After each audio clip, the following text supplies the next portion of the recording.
Liberation શાળા બે બખાલામાં અભ્યાસ કરું છું. આજે હું તમને એક વાર્તા કહીશ. વાર્તાનું નામ છે મદદની સીડી. ચોમાસાની ઋતુ હતી. હળવો હળવો વરસાદ વરસી રહ્યો હતો. એવામાં એક કીડી અને તેનું બચ્ચું પુલ ઉપરથી પસાર થતા હતા. સામે છેડેથી એક મહાકાય હાથી રસ્તા ઉપર ચાલી આવતો હતો. કીડીનું બચ્ચું બોલ્યું, માં જોતો ખરા, સામે છેડેથી પેલા હાથી દાદા કેવા મોજેથી ચાલી આવે છે. તેનો પગ આપણી ઉપર પડી જશે તો આપણે તો રામ જ રમી જશે. એક કીડી બહેને કહ્યું, હાથીભાઈ તો ખૂબ દયાળુ છે, તે એવું ના કરે. એટલામાં હાથીભાઈ તો ખૂબ પાસ પહોંચી ગયા. કીડી બહેને કહ્યું, હાથીભાઈ જરા જોઈને જાજો, અમને કચડી ન નાખતા. હાથીભાઈએ કહ્યું, ઠીક છે, તે આગળ ચાલ્યો. કીડીનું બચ્ચું તો ખૂબ ખુશ થયું અને હાથી દાદાને કહેવા લાગ્યું, હાથી દાદા, આજે તમે અમને જીવતદાન આપ્યું છે. અમારે જેવું કંઈ કામ પડે તો ચોક્કસ કહેજો.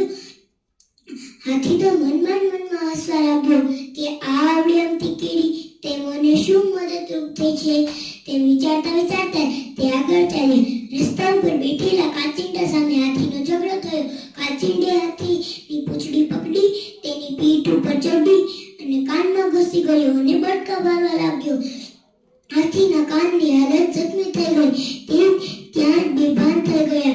થોડી વાર થઈ જતા કીડી બહેન તેના ઘરે પહોંચ્યા. કીડીનું બચ્ચું બોલ્યું, માં મને ટીવી શરૂ કરી દે ને, મારે ટીવી જોવી છે. કીડી બહેને તો ટીવી શરૂ કરી. ટીવીમાં સમાચાર આવતા હતા કે એક મહાકાય હાથી રસ્તા ઉપર બેભાન પડ્યો છે. એ જોઈ અને કીડી બહેન તો ચોંકી જ ગયા કે આ તો પેલા હાથી દાદા, તેને શું થયું હશે તે વિચારતા અને તે તો હાથીભાઈ પાસે ગયા અને જોવા લાગ્યા. હાથીભાઈને ક્યાં ઈજા થઈ છે તે જોવા લાગ્યા. પછી તેને ખબર પડી કે આ તો હાથીભાઈના શરીરમાં ક્યાંય ઈજા નથી થઈ. હાથીભાઈના કાનમાં ઈજા થઈ છે. અરે, આ તો હાથીભાઈના તો કાનમાં કાચિંડો ઘૂસી ગયો છે. તેને બહાર કાઢશું તો હાથીભાઈ બચી જશે. તેને તરત બધી જ કીડીઓને ફોન લગાવી અને બોલાવી. બધી જ કીડીઓ ત્યાં હાજર થઈ અને એક કીડીએ કહ્યું, આજે આપણે એક સેવાનું કાર્ય કરવાનું છે.